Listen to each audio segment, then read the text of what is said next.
not the kind of person who holds a grudge. Or at least, I wasn't, until my brother laughed in my face and dropped my wallet into a sewer grate like it was some kind of joke. That moment didn't come out of nowhere. It was the breaking point, sure, but not the beginning. If you'd asked me a year ago if I'd ever go no contact with my own family, I would have said never. I believed in loyalty, in family bonds, in giving second chances, maybe even third or fourth. But when someone grinds your dignity into the dirt, and your own father shrugs like you deserved it, something inside you changes. That morning, I didn't yell. I didn't cry. I just made a decision. And by the time the sun rose, everything was already in motion. His car, his bank, his girlfriend. One by one, it all came crashing down. But let me start at the beginning, because if you don't know who I am or what kind of family I come from, none of this will make sense. My name's Jake, I'm 31, and I've always been the responsible one in the family. That's not me bragging, by the way. It's more of a curse than a compliment. I was the kid who never got in trouble, who brought home report cards with straight A's, who kept quiet at the dinner table so dad wouldn't blow up. My younger brother Tyler, though, total opposite. He was the golden boy. The boys will be boys, excuse personified. He crashed mom's Camry when he was 17 after sneaking out to meet some girl, and my parents covered the damages like it was no big deal. Meanwhile, when I accidentally scratched a neighbor's fence with my bike at 12, I had to paint their whole deck in 90-degree heat as punishment. That's the kind of dynamic we had. Tyler messed up, and I paid for it, one way or another. I moved out at 19, the day after I graduated high school. Got a scholarship, worked part-time at a campus bookstore, and never looked back.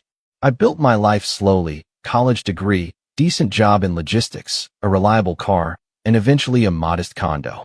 Nothing flashy. I wasn't rich, but I was stable. Tyler, on the other hand, floated. He tried community college twice and dropped out both times. Worked odd jobs, moved back home every 6 months when he couldn't pay rent. And still, my parents, mostly my dad, acted like he was a misunderstood genius who just hadn't found his path yet. The thing is, I didn't resent Tyler at first. I even helped him out a few times. Gave him a place to crash when he had a fight with a roommate. Co-signed a phone plan. Huge mistake. And once sent him $500 when he claimed his paycheck got delayed. Every time, I told myself it was just a one-off. He'd grow up eventually. But it never stopped. He took advantage, plain and simple. And I didn't fully realize how bad it was until Mom passed away. That was a year ago. Sudden aneurysm. One minute she was texting me a recipe for chicken pot pie, and the next, I was driving 4 hours to the hospital, praying she'd wake up. She didn't. Her passing shattered me. She was the only real buffer between me and the rest of the family.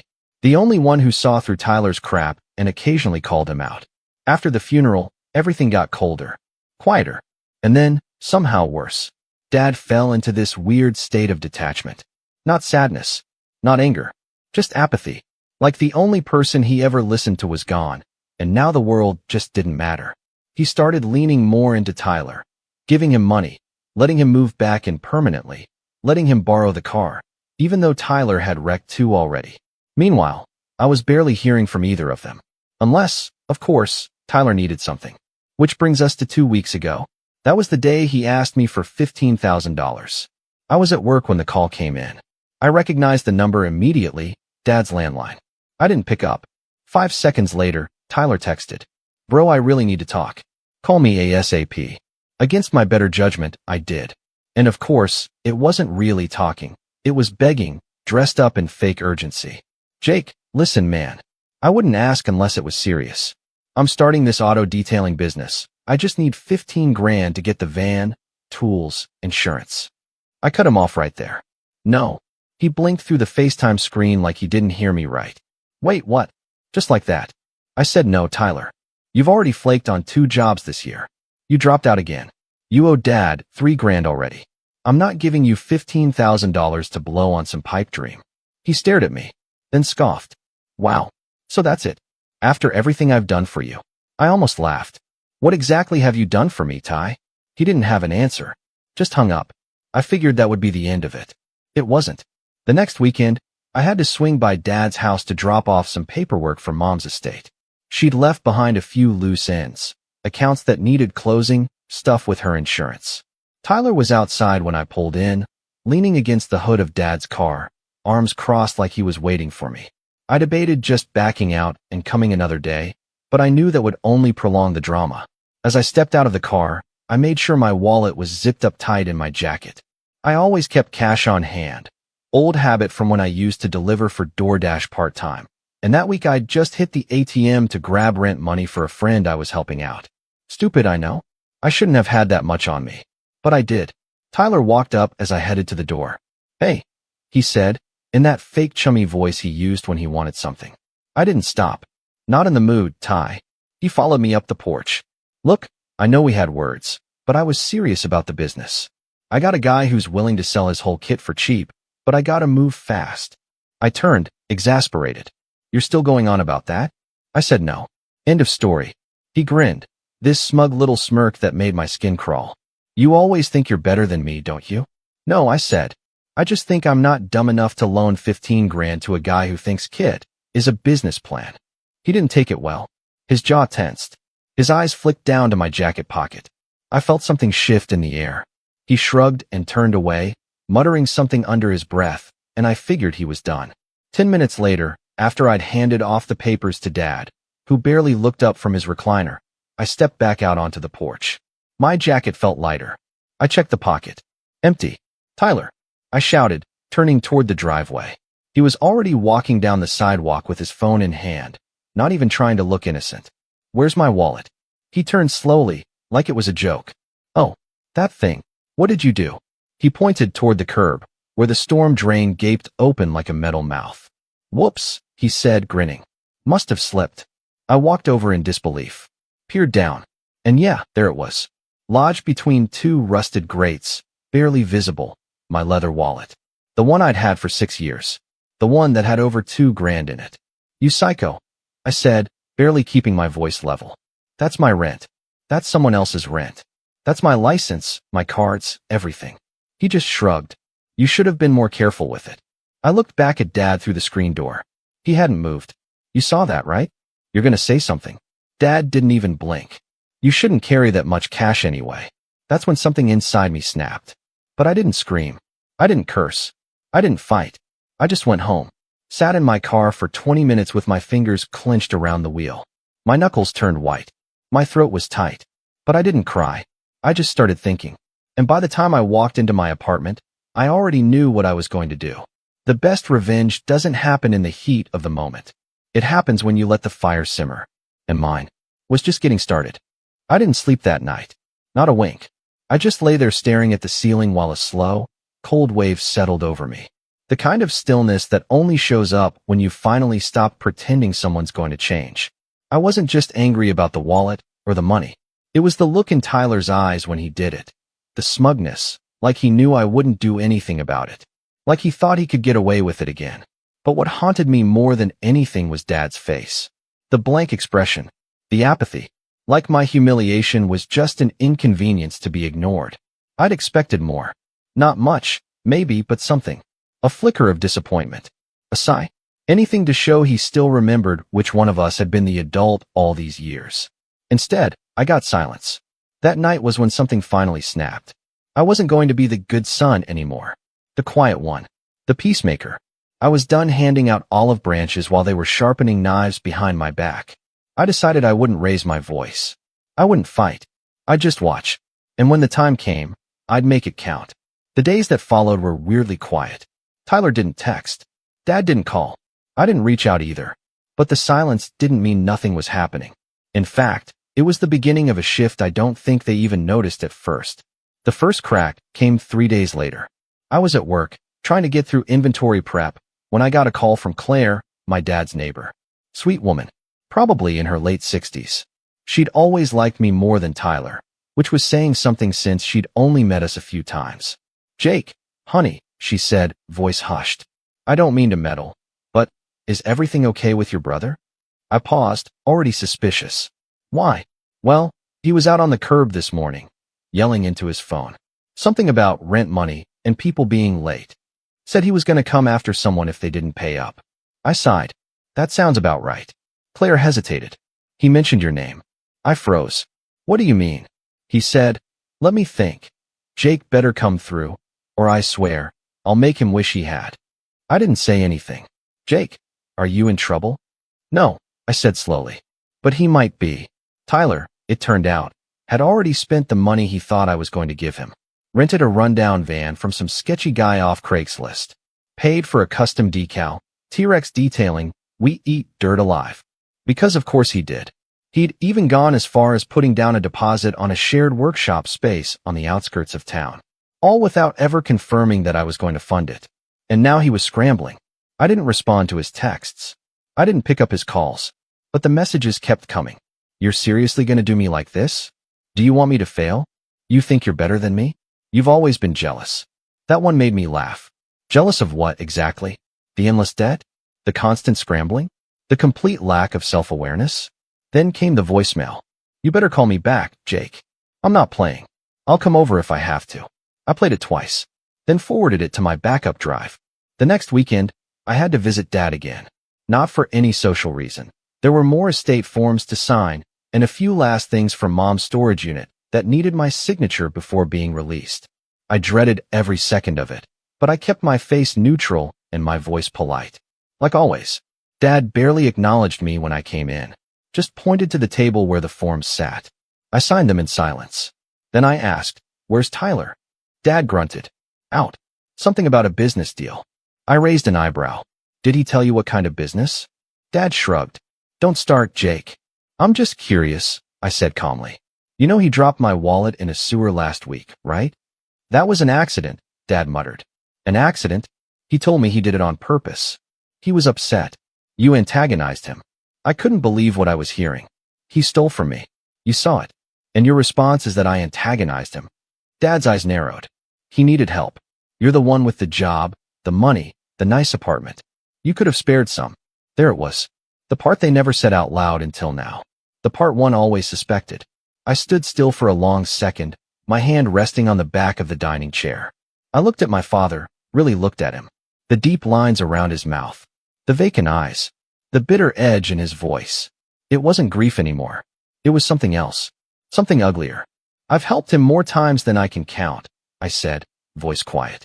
"And he's never once paid me back. Not in money, not in respect, not even a simple thank you." Dad didn't reply. I think Mom would have agreed with me. That got a reaction. His jaw clenched. But he still didn't speak. I left without another word.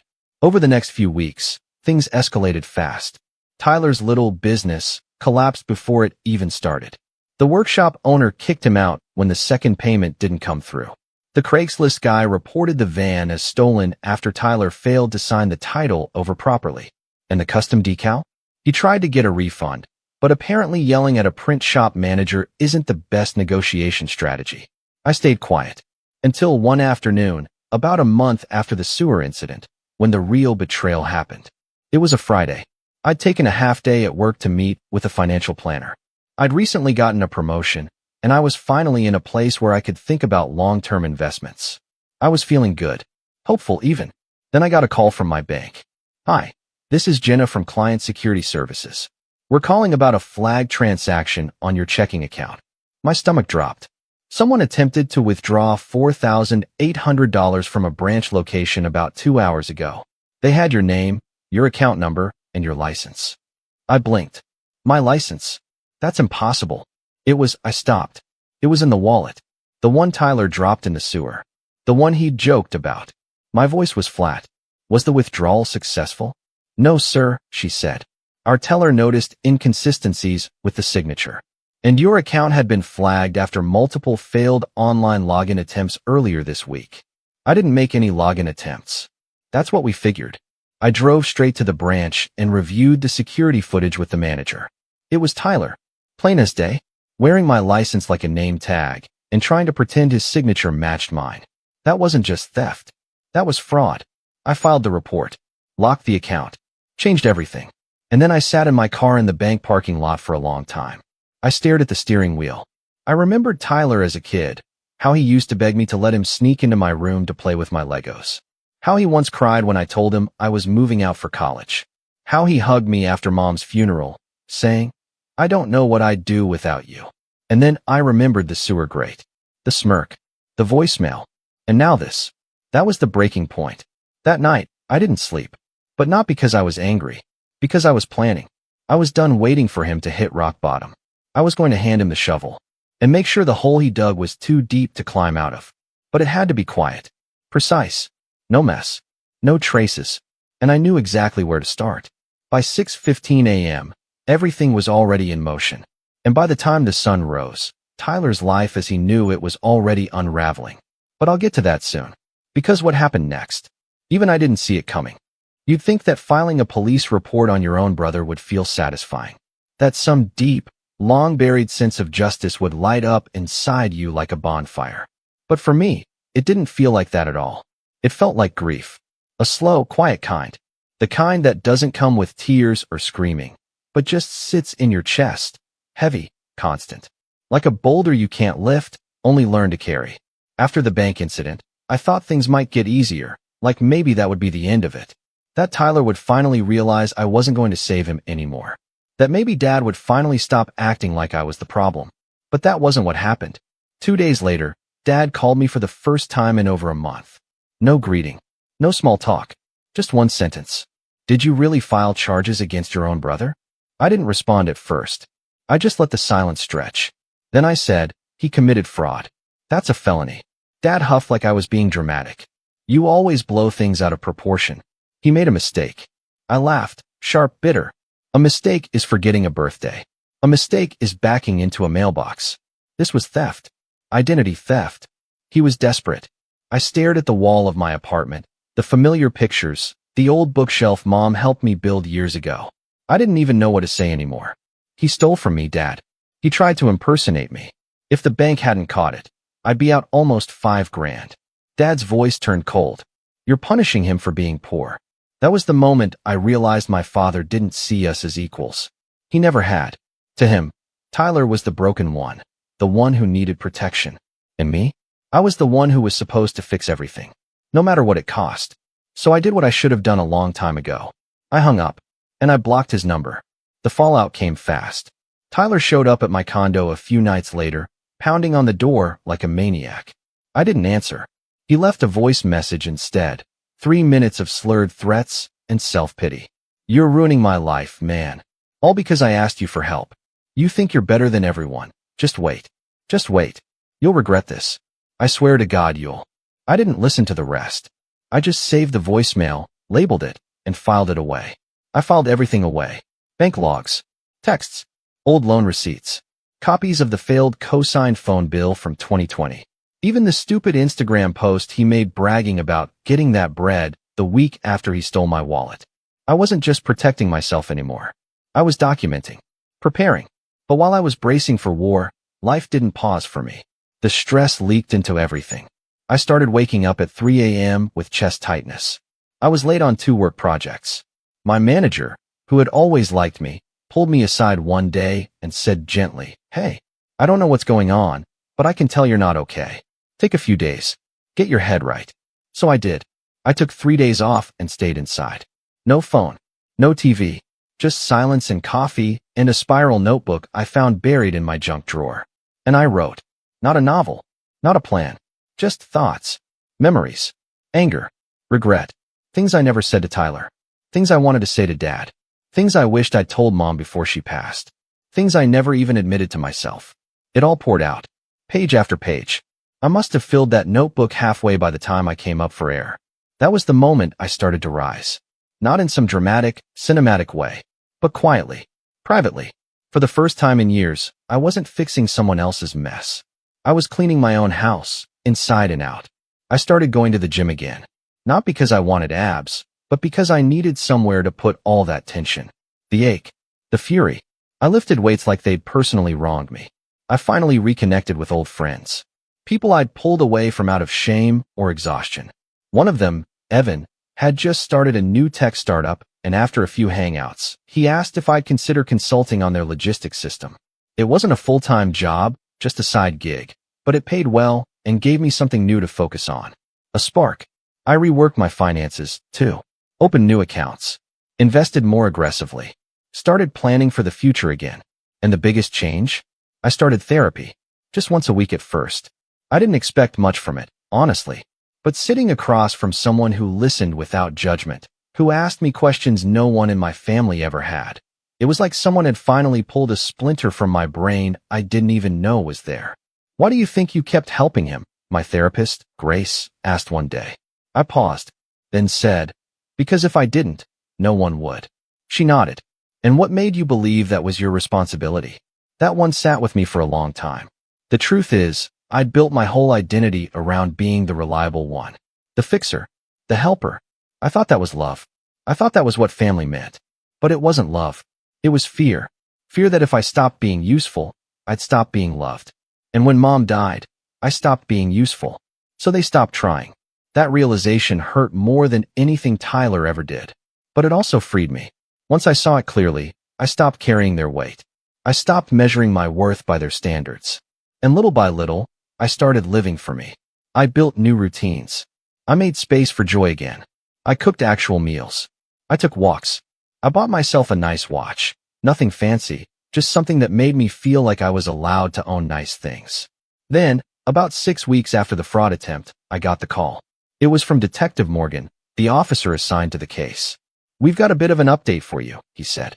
I braced myself. "Your brother just got picked up for trying to use another fake ID at a car rental kiosk. Apparently, he was trying to book a car in your name again. But the flag on your license popped up in the system. When they ran his info, the fraud charge came up." I was quiet. "So what now?" "Well, we'll be pressing charges. But it's up to you how far you want to take it." I didn't answer right away. That night, I sat on my balcony with a beer and stared out at the city lights. I thought about Tyler sitting in a holding cell, probably blaming everyone but himself. I thought about Dad, too, wondering if he was angry or if he even cared. And then I thought about the day I found out Mom had died. How Tyler had been the one to call me. How he was sobbing, genuinely sobbing. "I can't do this without her," he'd said. And for a moment, I believed him. But the truth was, he wasn't crying for Mom. He was crying because she wasn't there to protect him anymore. And I wasn't going to do it in her place. I called Detective Morgan back the next morning. "I want to proceed," I said. "Understood," he replied. "We'll keep you updated." Things moved quickly after that. Tyler was released on bond, but a court date was set. I didn't attend the hearing in person, just submitted my evidence and statements. The bank records, the voicemail, the footage. My lawyer said it was airtight. And it was. Tyler pled guilty to attempted fraud and received 6 months probation and mandatory counseling. No jail time. Partly because it was his first formal offense, but the charge would stay on his record. Dad didn't call me once. Not to yell. Not to defend him. Not even to ask why. That silence. That was the real sentence. And still, somehow, it didn't hurt anymore. Because by then, I wasn't standing in their shadow anymore. I was standing on my own. A few months later, I got promoted again. This time to Regional Logistics Coordinator. Better pay. Better hours. I moved into a new apartment, one with a balcony that overlooked the river. I furnished it with care. Bought plants. A decent espresso machine. Even framed some of my old notebook pages. Not because they were deep or poetic. Most of them were angry scribbles. But because they reminded me where I'd been. What I'd survived. And what I'd built without anyone's help. One morning, I checked my mail and found a letter with no return address. Just my name. Inside was a single piece of paper, torn from a notebook. No greeting. No apology. Just 4 words. "You never loved me." There was no signature, but I didn't need one. I folded the paper once, slid it back into the envelope, and dropped it in the trash. Because the truth was, he was right. I tried. God, I tried. For years, I tried. But love without respect? That's not love. That's a leash. And I wasn't wearing it anymore. But if you think that's where it ends, you'd be wrong. Because Tyler wasn't done. Not yet. The next blow came when I least expected it. And it wasn't just about me. It was about someone I actually cared about. And this time, he went too far. Way too far. When Tyler crossed the line from being a toxic brother to a criminal liability, something inside me shifted permanently. The days of playing the reluctant adult in a broken family drama were over. He didn't just betray me financially. He tried to steal my identity, my security, my peace of mind. And now, with him finally convicted of attempted fraud, I should have felt like the worst was behind me. But Tyler never knew when to stop. 3 months after his sentencing, just when life was settling back into something resembling normal, I got a call from someone I hadn't heard from in years. "Jake." Her voice was soft, familiar. Ella. Ella was an ex. The kind of ex you don't talk about often because it still aches, even years later. We dated for almost 2 years, back when I was in my mid-20s. She'd been everything I wasn't, spontaneous, artistic, full of life. We broke up because she wanted to move out west to pursue photography full-time, and I was too buried in work and family drama to follow her. We parted on good terms, but we hadn't spoken since. I wasn't sure if I should call, she said. But I thought you'd want to know. Know what? She hesitated. Tyler messaged me. I felt my stomach drop. What? He found my photography page and sent me a long message. Said you were spreading lies about him. That you ruined his life and sabotaged his future. He said you were dangerous. I had to sit down. I blocked him, she continued. But he sent another message through a different account. He even mentioned stuff only someone close to you would know. Stuff from back when we were together. Why would he come after you? She exhaled. I think he's trying to get to you through me. And just like that, the final straw wasn't just planted. It was driven into the ground like a flag. Tyler wasn't just self-destructing anymore. He was actively trying to drag me down with him. Even from the outside, even with probation hanging over his head, he wanted to remind me he could still reach in and poison something I cared about. He wasn't going to stop, unless I made him. Not just through legal consequences. Not just through blocking and ignoring. I needed to dismantle the world he operated in. The little ecosystem of pity and favoritism that had allowed him to float through life untouched. And I knew exactly where to start. Dad. The man who always turned a blind eye. Who funded Tyler's failures and called it support. Who justified every betrayal as a misunderstanding. Dad had enabled him for 31 years. If I was going to cut the rod out, I couldn't just target Tyler. I had to expose the whole foundation. And I already had the ammo. Over the past year, I've been quietly collecting everything. Every debt, every voicemail, every favor Tyler had begged for and never paid back. I had bank records, texts, even a copy of the forged withdrawal form with his fake signature. But more than that, I had patterns. A trail. So I started mapping it all out. Not in a notebook this time, but digitally, meticulously. I made a timeline of Tyler's financial wreckage. When he borrowed money, what he promised, when he ghosted. I included the time he totaled Dad's car and blamed a ghost driver. The fake GoFundMe he set up 3 years ago for surgery, that never happened. The dozens of unpaid gigs he took from mutual friends and then vanished from. I tracked every instance and tied it to screenshots, audio clips, even pulled photos from his own social media to prove location and date. Then, I put it all in a single, clean document. A dossier. Professional. Cold. Unarguable. And then I waited. I needed an opportunity. Something that would bring everyone together at once. A moment where the mask couldn't be worn and denial couldn't be hidden behind phone calls or texts. That opportunity came in the form of Dad's birthday. He was turning 65, retirement age. And despite everything, he still hadn't formally retired. Probably because Tyler needed the money to keep flowing. But this time, Dad was throwing a party. I'm just inviting close friends and family, he said in the group text. No drama, please. I wasn't going to go at first. I hovered over the delete button for 10 straight minutes. But then I realized, this was it. The setup. The moment where I could make a point so loud, so calculated, that even Tyler couldn't spin it. So I replied, sure. I'll be there. I spent the next 2 weeks preparing. First, I met with a lawyer. Not because I was planning to sue anyone, yet, but because I wanted everything I had to be ironclad. Verified. Ready for scrutiny. She helped me structure it all as a formal report, just in case I ever needed to present it in a civil case. Then I reached out to a few of Tyler's burned bridges. A friend he'd stiffed for $800 in a group trip. A girl he ghosted after borrowing her car and returning it with a dent. Even a cousin he scammed into paying for a non-existent DJ gig. I didn't frame it as revenge. I just told them I was compiling a financial history and asked if they'd be willing to contribute statements. Most were eager. One of them even forwarded an audio recording Tyler left during a drunken rant where he said, Jake's not family anymore. He's just a paycheck I lost. That one went right into the front of the file. By the day of the party, the folder had grown fat, digitally and physically.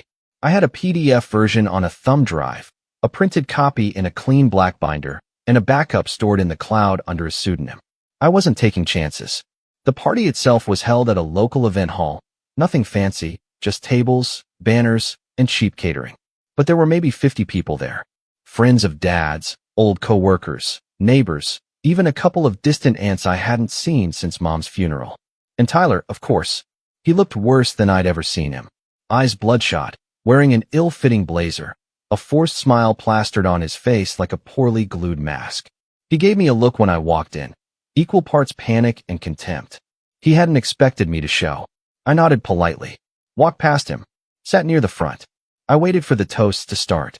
Dad was glowing in the attention, soaking in the praise. Tyler kept hovering around him, playing the dutiful son, probably hoping some rich friend of Dad's would pull him aside and offer him a job or pity gig. When the host asked if anyone else wanted to speak, I stood. It wasn't a dramatic gesture. No clinking of glasses. No clearing of throats.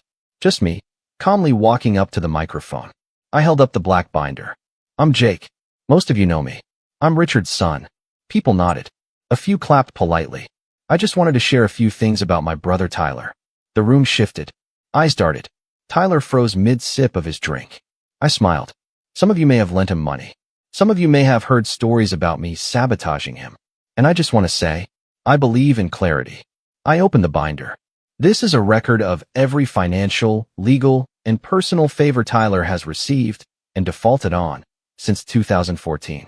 Verified by receipts, screenshots, and personal statements. It includes fraud charges, unpaid debts, scams, and abusive messages. The room went silent. You could have heard a pin drop. I'm not here to embarrass him. I'm here because I've been painted as the villain for too long. Because our father has spent over a decade defending him at my expense. And because some people still believe Tyler is just misunderstood. I looked directly at Dad. I just wanted to make sure everyone had the facts. And with that, I stepped down, left the binder on the main table, and walked out. I didn't need to stay for the fallout. I already knew it had started. Because the truth doesn't need to scream. It just needs to be seen. But if you think that was the end, if you think Tyler just slunk off and disappeared, you don't know my brother. Because what he did next wasn't just desperate. It was dangerous. He didn't leave the party quietly. I'd barely made it back to my car when the screaming started behind me. You think this makes you a hero? Tyler shouted from the doorway of the hall, his voice cracked and desperate, arms flailing like a drowning man who'd just realized the water was too deep. I didn't look back. I didn't need to. By the time I got home that evening, my phone had 6 missed calls, 4 voicemails, and 3 block number texts filled with nonsense like, "You ruined everything. You'll regret this. I swear. You just made an enemy for life." But here's the thing about Tyler. He'd never been subtle. Not once in his life. And in the weeks after the party, his spiral didn't slow down. It accelerated. Fast. He lost his freelance detailing clients. Turns out, a conviction for attempted fraud isn't great for business. He tried to pin it all on me, of course, claiming I'd doctored the evidence, but the people who mattered, Dad's friends, old coworkers, even family, had seen the binder. They'd read the quotes, heard the recordings. One uncle even asked for a copy of the PDF so he could send it to a guy Tyler had owed money to for 3 years. Dad didn't speak to me after the party, but I heard through the grapevine that his retirement gift, a small consulting gig at his old firm, got rescinded the following Monday. Apparently, the partners didn't feel comfortable being associated with a man who defended a known fraudster in front of 50 witnesses. I'd expected Dad to reach out, to yell, to accuse. He didn't. He just went silent. And honestly, that stung more than if he'd screamed. But it also confirmed everything I needed to know. I wasn't his son. Not really. I was his scapegoat. And now that I wasn't willing to wear the blame anymore, I was nothing to him. Fine. I could live with that. But Tyler couldn't. He wasn't just embarrassed. He was enraged. So he did the one thing I wasn't expecting. He tried to get revenge. Messy, desperate revenge. At first, it was small stuff, petty sabotage attempts. Someone keyed my car one night while I was parked outside the gym. A fake Yelp review popped up on the startup I consulted for, claiming I was stealing client data. The IP address, traced to a public Wi-Fi hub 1 block from Dad's house. I didn't flinch. I just documented it. Every email, every message, every fake review. I even installed a dash cam after the car incident, which paid off when it caught Tyler himself tossing a cup of soda onto my windshield a week later. And that's when I stopped reacting defensively and started pulling strings. Because here's something Tyler never figured out. While he was torching bridges and begging for bailouts, I'd been building quiet relationships with people who knew how the system worked. And now, I had names, emails, leverage. It started with the probation officer. I sent a formal complaint with the timestamped dashcam video and a signed affidavit outlining the ongoing harassment, the voicemail threats, the IP address links, everything. The officer responded professionally, but firmly. Thank you for your detailed documentation. We will be reviewing this case for potential probation violation. Then I contacted the county detective from the original fraud charge. He remembered me, and he didn't like repeat offenders, especially ones who used identity theft twice. He looped in a cybercrimes liaison, and suddenly, Tyler's little fake review stunt, that became evidence of defamation and digital harassment against not just me, but the business I was affiliated with. That's when it stopped being just a sibling squabble. It became a legal pattern, a real case. Within a week, Tyler was back in front of a judge. His attorney, some court-appointed guy with dark circles under his eyes and a visible tremor, tried to paint it all as brotherly misunderstandings. But the evidence said otherwise. 3 counts of harassment, 1 count of digital defamation, and a clear violation of probation. The judge wasn't amused. I gave you an opportunity, she said, tone clipped, and you spat in the court's face. Result? Probation revoked. Sentence converted to 90 days in county jail. No bail. The day Tyler was taken into custody, I got a text from an unknown number. You finally happy? I didn't reply, but I saved the number anyway, just in case. Fallout came quickly after that. Dad, now isolated and disgraced, sent me a letter. Not a call. Not an email. A letter. It was short. 4 sentences. I don't know what you think you've accomplished. Family should stick together, no matter what. You've made enemies you'll regret. Don't come to my funeral. No signature. No return address. I folded it once. Put it in the back of my filing cabinet. Not out of sentiment, but because I wanted to remember the exact moment I stopped chasing approval that was never coming. In the weeks that followed, I finished out the consulting gig and was offered a full-time position with stock options. The company liked my attention to detail, my integrity, my cool head under pressure. I said yes. I started dating again. Nothing serious, just dipping my toes in. But it felt good to laugh with someone. To talk about movies and books instead of lawsuits and bank statements. I even visited Mom's grave for the first time in over a year. I brought coffee, sat down, told her everything. I like to think she would have been proud, not just because I stood up for myself, but because I did it without becoming bitter. I didn't burn everything to the ground, just the parts that were already rotten. Tyler served 68 days before being released for good behavior. He moved in with some friend of a friend an hour away. I heard he was working warehouse shifts now. Manual labor. No license. No car. No business. No one left to blame. And Dad? He sold the house. Retired somewhere upstate. Never sent a forwarding address. Fine by me. The past, I've learned, doesn't always need closure. Sometimes it just needs distance. Now, when I think about my family, I don't feel guilt, or rage, or longing. I feel clean. Like I walked out of a burning house that everyone else swore was safe, and somehow, I made it out without a single scar. Just smoke on my clothes. And a story, one I'm finally done telling. Because the truth is, some people don't deserve your silence. And some bridges aren't meant to be crossed. They're meant to be burned.